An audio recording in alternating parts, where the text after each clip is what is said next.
Hi hello ನಮಸ್ಕಾರ, ನಿಮಗೆಲ್ಲರಿಗೂ ಸ್ವಾಗತ ಆಶಾ ಅಡಿಗೆ ಮನೆಗೆ. ನೀವು ಕೂಡ ಏನಾದರೂ ಸ್ವೀಟ್ ಮಾಡಬೇಕಂತ ಇದ್ರೆ, ಅದು ಕೂಡ ಡಿಫ್ರೆಂಟ್ ಆಗಿ ಶಾವಿಗೆ ಪಾಯಸ ಮತ್ತು ಶೀರಾ ತಿಂದು ಬೇಜಾರಾಗಿದ್ರೆ ಕೇವಲ 1 ಕಪ್ ಗೋಧಿ ಹಿಟ್ಟು ಮತ್ತು ಬೆಲ್ಲ ಇದ್ರೆ ಈ ಇನ್ಸ್ಟಂಟ್ ಹಲ್ವಾನ ಒಂದ್ಸರ್ತಿ ಟ್ರೈ ಮಾಡಿ. ತುಂಬಾನೇ ಟೇಸ್ಟಿಯಾಗಿರುತ್ತೆ. ವಿಡಿಯೋ ಇಷ್ಟವಾದರೆ ಲೈಕ್ ಮಾಡಿ, ಶೇರ್ ಮಾಡಿ, ಸಬ್ಸ್ಕ್ರೈಬ್ ಮಾಡೋದನ್ನು ಮರಿಬೇಡಿ.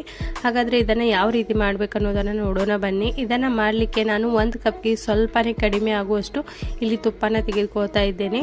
ಈ ತುಪ್ಪನ ನಾವು ಇದಕ್ಕೆ ಹಾಕಿ ಚೆನ್ನಾಗಿ ಇದನ್ನ ಮೆಲ್ಟ್ ಮಾಡ್ಕೋಬೇಕು. ಚೆನ್ನಾಗಿ ತುಪ್ಪನ ಮೆಲ್ಟ್ ಆಗೋವರೆಗೂ ಬಿಟ್ಟು, ಇದು ತುಪ್ಪ ಮೆಲ್ಟ್ ಆದ ನಂತರ ನೋಡಿ ಇದಕ್ಕೆ ಯಾವ ಬೌಲ್ನಿಂದ ನಾವು ತುಪ್ಪನ ತೆಗೆದುಕೊಂಡಿರ್ತೀವಲ್ಲ ಅದೇ ಬೌಲ್ನಿಂದ ನಾವು 1 ಕಪ್ ಆಗುವಷ್ಟು ಗೋಧಿ ಹಿಟ್ಟನ್ನು ತೆಗೆದುಕೊಳ್ಬೇಕು. ಇಲ್ಲಿ ನೋಡಿ 1 ಕಪ್ ಆಗುವಷ್ಟು ನಾನು ಗೋಧಿ ಹಿಟ್ಟನ್ನು ಹಾಕಿ ಇದನ್ನು ಕೂಡ ಚೆನ್ನಾಗಿ ಫ್ರೈ ಮಾಡ್ಕೋಬೇಕು. ಅಂದರೆ ತುಪ್ಪದಲ್ಲಿ ಇದನ್ನು ಚೆನ್ನಾಗಿ ಹುರಿತಾ ಇರಬೇಕು.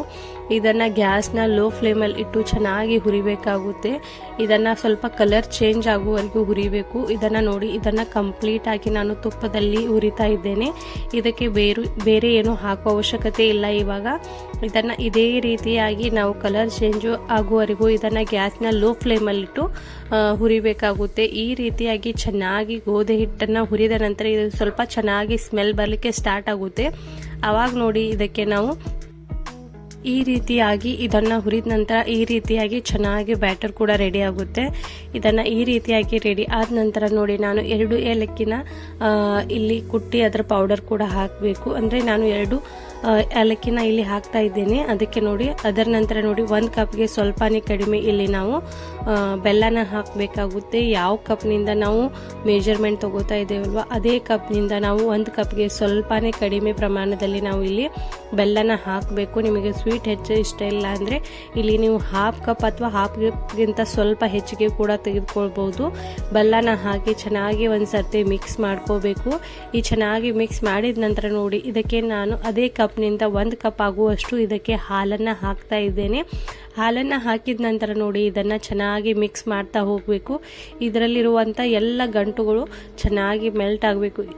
ಈ ಎಲ್ಲ ಗಂಟುಗಳನ್ನು ನಾವು ಚೆನ್ನಾಗಿ ಹೊಡಿಬೇಕು. ಈ ರೀತಿಯಾಗಿ ಸ್ಪೂನ್ ಸಹಾಯದಿಂದ ನೋಡಿ, ಹಾಲನ್ನು ಹಾಕಿದ ನಂತರ ನೋಡಿ ಇದು ಗಂಟಾಗಿ ಇದೇ ರೀತಿಯಾಗಿ ಉಳಿದ್ಬಿಡುತ್ತೆ. ಅದ್ರಗೋಸ್ಕರ ನೋಡಿ ನಾವು ಈ ರೀತಿ ಸ್ಪೂನ್ ಸಹಾಯದಿಂದ ಇದನ್ನು ಚೆನ್ನಾಗಿ ಎಲ್ಲ ಗಂಟುಗಳನ್ನು ಹೊಡೆದು ಈ ರೀತಿಯಾಗಿ ಇದನ್ನು ಮಿಕ್ಸ್ ಮಾಡ್ತಾ ಹೋಗಬೇಕು.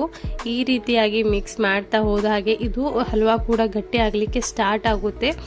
ಈ ರೀತಿಯಾಗಿ ಗಟ್ಟಿ ಆದ ನಂತರ ನೋಡಿ, ಇದನ್ನು ಲೋ ಫ್ಲೇಮಲ್ಲಿಟ್ಟು ಚೆನ್ನಾಗಿ ಗಟ್ಟಿ ಆಗುವವರೆಗೂ ಇದನ್ನು ಮಿಕ್ಸ್ ಮಾಡ್ತಾ ಹೋಗಬೇಕು. ಇಲ್ಲಿ ಲಾಸ್ಟಲ್ಲಿ ಬೇಕಂದ್ರೆ 1 ಸ್ಪೂನ್ ಆಗುವಷ್ಟು ನೀವು ತುಪ್ಪನ ಹಾಕ್ಬೋದು, ಇಲ್ಲ ಅಂದ್ರೂ ಕೂಡ ನಡೆಯುತ್ತೆ. ಇಲ್ಲಿ ನೋಡಿ ಈ ರೀತಿಯಾಗಿ ಮಿಕ್ಸ್ ಮಾಡಿದ ನಂತರ ನೋಡಿ, ಈ ಪರ್ಫೆಕ್ಟ್ ಆಗಿ ಹಲ್ವಾ ಕೂಡ ರೆಡಿ ಆಗಿದೆ. ಇದರಲ್ಲಿ ನೀವು ಇವಾಗ ಡ್ರೈ ಫ್ರೂಟ್ಸ್ ಕೂಡ ಮಿಕ್ಸ್ ಮಾಡಬಹುದು, ಇಲ್ಲಾಂದ್ರೆ ಲಾಸ್ಟಲ್ಲಿ ಕೂಡ ನೀವು ಹಾಕ್ಬೋದು. ಈ ರೀತಿಯಾಗಿ ನೋಡಿ ಚೆನ್ನಾಗಿ ಈ ಹಲ್ವಾನ ಮಿಕ್ಸ್ ಮಾಡಿದ ನಂತರ ನೋಡಿ ನಾವು ಇದನ್ನು ಸರ್ವ್ ಮಾಡಲಿಕ್ಕೆ ತೆಗೆದುಕೊಳ್ಬಹುದು. ಇದಕ್ಕೆ ನೋಡಿ ನಾನು ಲಾಸ್ಟಲ್ಲಿ ಇದನ್ನು ತೆಗೆದುಕೊಂಡ ನಂತರ ಇದಕ್ಕೆ ಡ್ರೈ ಫ್ರೂಟ್ಸನ್ನು ಹಾಕಿ ಇದನ್ನು ಸರ್ವ್ ಮಾಡ್ತಾ ಇದ್ದೇನೆ. ಒಂದ್ಸತಿ ಟ್ರೈ ಮಾಡಿದ ನಂತರ ನೋಡಿ, ನೀವು ಮೇಲೆ ಇದನ್ನು ಮಾಡ್ತೀರಾ ಅಷ್ಟು ಟೇಸ್ಟಿಯಾಗಿ ರೆಡಿ ಆಗುತ್ತೆ. ವಿಡಿಯೋ ಇಷ್ಟವಾದರೆ ಲೈಕ್ ಮಾಡಿ, ಶೇರ್ ಮಾಡಿ, ಸಬ್ಸ್ಕ್ರೈಬ್ ಮಾಡೋದನ್ನು ಮರಿಬೇಡಿ. ಸಬ್ಸ್ಕ್ರೈಬ್ ಮಾಡಿದ ನಂತರ ಬೆಲ್ ಐಕನ್ನ ಒತ್ತಿ. ಇದರಿಂದ ಎಲ್ಲಕ್ಕಿಂತ ಮುಂಚೆ ನಾನು ವಿಡಿಯೋಸ್ಗಳನ್ನು ನೀವು ನೋಡ್ಬೋದು.